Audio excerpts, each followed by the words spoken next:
월요일 저녁 10시 2분입니다. 오늘 영상은 총 3개고 왼쪽에 나와 있는 순서대로 지수 보고 네이버 두빌 이렇게 보고 오늘 영상을 마무리하겠습니다. 원래 이제 오늘 영상을 쉬고 내일부터 영상을 올리려고 했는데 어제 마지막 영상이었던 두산 에너빌리티 영상 댓글을 보니 오늘 영상을 쉬면 안 되겠더라고요. 네, 그리고 두빌 영상도 다시 한번 올려야겠다. 제가 뭐 이렇게 알려드리는 거 좋아하잖아요. 그렇죠? 충분히 이해해요. 두빌 영상 댓글을 보면 그분들은 그러니까 결국에는 제가 잘 이해를 못 시킨 제 잘못도 일부 있지만 그분들이 나빠서 그런 게 아니라 아마도 나는 분명히 차트보이가 66,200원 넘을 때 매수하라 그래서 매수했는데 왠지 어제 영상을 보니 차트보이가 우리가 잘못 산 거고 너희들이 어리버리하게 내 말을 못 알아들어서 지금 마이너스가 난 것이다. 이런 식의 느낌을 받으신 것 같아요. 그런 얘기가 아닌데 지난주 수요일에 산 사람들은 아무 문제 없이 산 거예요. 목요일날? 목요일날도 그거는 빵빵뿡에 대한 설명을 하기 위한 거지 목요일날 사도 상관없죠. 어차피 66,200원 넘을 때는 그 윗자리는 다 매수 타점이기 때문에. 하지만 그 캔들 스텝에 대해서 설명을 하기 위해서 두빌이란 종목을 가져온 거죠. 그걸 본인들이 잘 이해를 못하는 것 같으니까 사신 분들은 살 자리에 산 거고, 그리고 채널이 생긴 지 5년 됐잖아요. 우리가 채널을 더블맨TV에서 리뉴얼해서 차트보이로 온 지는 2달 됐지만 그 5년 동안 왜 두산 에너빌리티 같은 종목이 없었겠어요. 가장 최근에도 똑같은 자리에서 똑같은 모양으로 빵빵 뿡이 나온 종목이 뭐예요? 실리콘2. 그래, 그때도 난리 났었죠. 실리콘2, 포스코홀딩스, 유한양행은 나오라 그랬는데도 난리 났고, 셀트리온 이런 것처럼 해서 네, 제가 여러분들을 잘 이해를 못 시킨 잘못도 있는 바 좀 더 낮은 수준으로까지 끌고 내려와서 차근차근 설명해 드릴 테니까. 왜냐면 그 두빌 영상에서 어제 설명한 그 메커니즘은 다른 종목에도 똑같이 적용될 수 있기 때문에 알고 있는 게 좋아요. 어제 영상의 핵심은 66,200원 넘을 때 샀지만 마이너스인데 나는 아무런 잘못이 없고 다 니네 잘못이야. 니네 선택으로 매수한 종목을 왜 나한테 얘기해. 그런 영상이 아니에요. 우리 채널은 그런 게 없어요.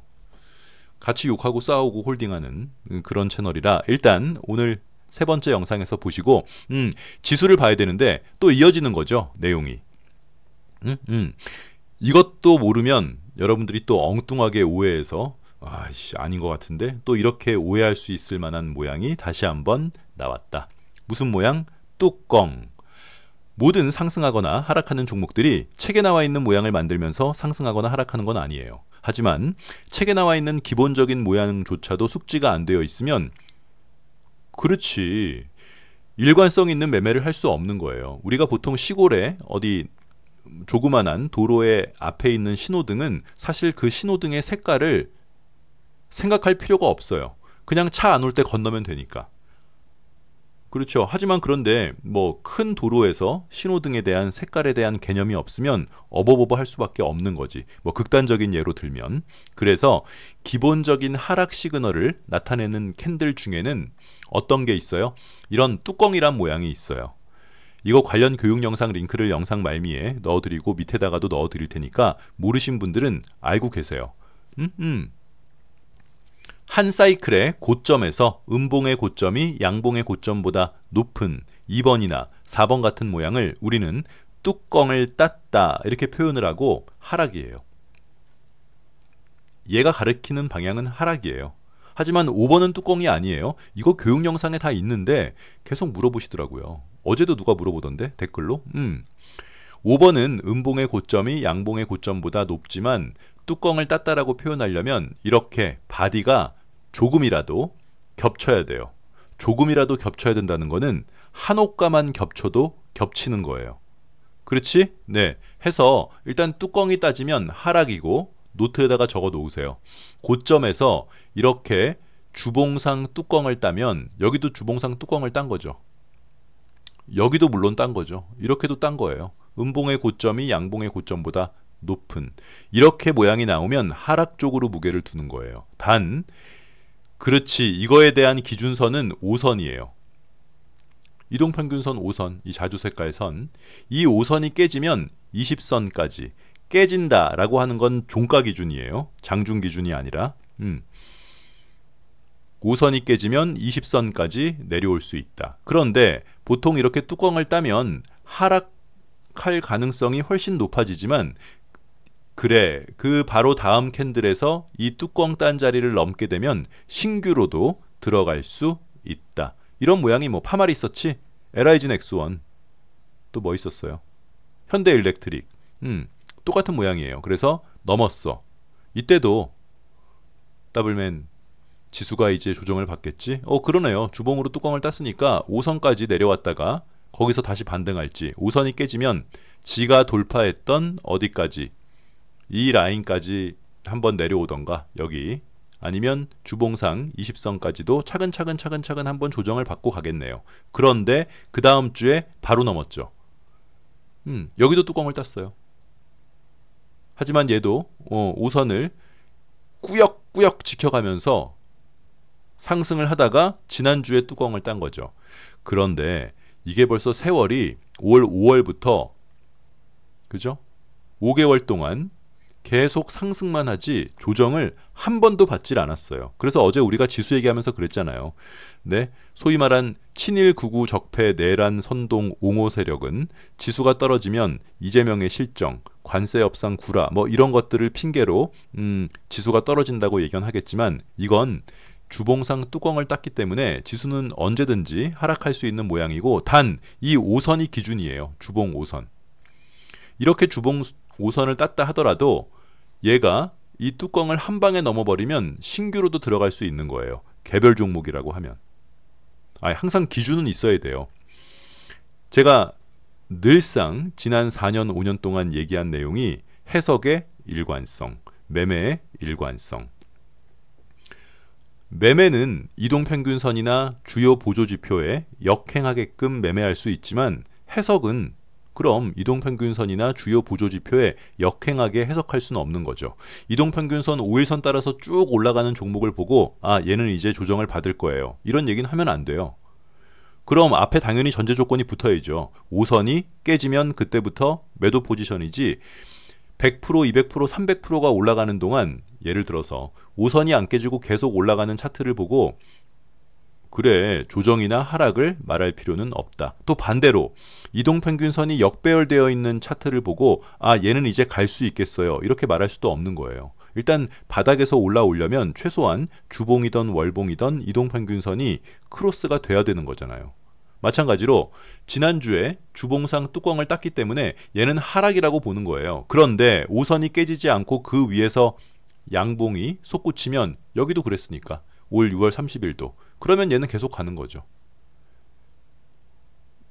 이 얘기를 그래 이거 다 아시는 내용인데 채널을 괜히 채널을 옮겨가지고 새롭게 유입된 사람들은 오늘 코스피가 오르는 것도 마음에 안 드는 거예요. 분명히 어제 차트보이가 뚜껑을 따면 하락 포지션이라고 그랬는데 왜 오늘 상승하지?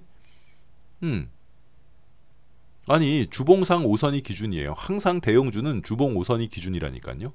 코스닥도 뚜껑을 땄지만 이 주봉상 5선이 깨지지 않으면 계속 갈 수 있는 거예요. 단 주봉 5선이 깨지면 20선까지의 조정을 받아들여야 되는 거죠. 때려 죽여도 거기까지는 찍어야 된다가 아니라 우상향 차트에서는 주봉상 20선을 찍고 반등을 하던 거기 스물스물해서 다시 올라가던 대신 5선이 깨지면 조정을 받아들여라. 이 내용이 어려운 내용이 아니라 5년 내내 일주일에 한 번씩 하는 얘기인데도 아마도 이 부분에 대해서 잘 이해가 안 되시는 분들은 그렇지 채널 구독을 하신 지 얼마 안 되시는 분들인데 그분들은 말이 많아요. 하지만 차트보이는 이해한다. 왜냐면 더블맨TV 채널 초창기 때도 그때는 댓글이 영상 하나에 2,500개씩 달렸어요. 뭐 거짓말 같죠. 네, 2,000개씩 달렸다니까. 그거 일일이 답변 다 해줬었다고요 옛날엔. 지금이야 그 주식 유튜버들, 유사 투자 자문업자들, 소위 말하는 사람들이 뭐 이렇게 답변 같은 게 법으로 이제 위법적인 요소가 있지만 5년 전만 하더라도 그런 게 이렇게 없었을 때여서 제가 미주알 고주알 답변 다 해드렸거든요. 댓글이 2,000개가 넘었었어요. 아무 영상이나. 그치? 어휴, 이제 다시는 안 해야지 그거. 자, 그리고 뭐 그게 다지 뭐. 아 이게 왜 오늘 상승하냐고 그러면은 코스닥은 20선 찍었으니까 지금 올라가는 게 그냥 단순 반등일 수도 있어요. 이렇게 A, B, C 이렇게 될 수도 있어요. 일단 기준은 뭐라고요? 주봉 5선이에요. 아니 내가 지수를 보려고 하면은 이 지수의 상승이나 하락 시그널을 판단 짓는 그 기준은 있어야 될 거 아니에요.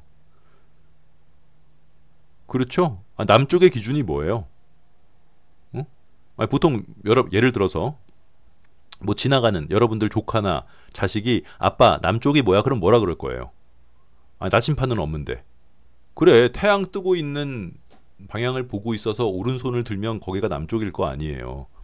아니, 그게 기준이잖아. 그러니까 뭐든 해석할 때는 기준이 있어야 된다. 그래서 지금 코스피랑 코스닥은 지난주에 주봉으로 뚜껑을 땄기 때문에 하락 쪽에 무게를 두지만 굳이 주봉 5선이 깨지지 않은 상태에서 뭐 있는 거를 다 팔아야 되고 그럴 필요까지는 없겠다.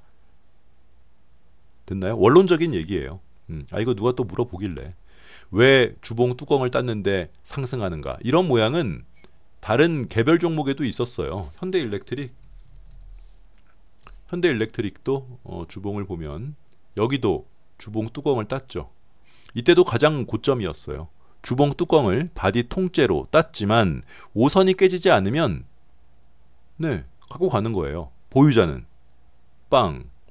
아니 주봉 뚜껑을 땄는데 왜 하락하지 않아요? 그렇게 묻는 것 자체가 영상을 꼼꼼하게 보지 않고 뭐든 자꾸만 본인이 결정 지은 그 상태로 진행이 돼야지만 직성이 풀리는 그런 게 아닐까 싶습니다. 완벽한 설명이에요. 제가 오늘 두빌 영상을 차근차근 친절하게 아주 밑으로 쭉 낮춰가지고 설명을 해드릴 테니까 잘 좀 보세요. 차트보이처럼 뭐 이렇게 알려주려고 하는 사람이 흔치 않잖아요. 이건 그냥 제 타고난 성격이 그래서 그런 거니까 영상을 잘 보시길 바랍니다. 네이버는 오늘 산 사람도 있고 판 사람도 있는 거죠? 그래. 끝.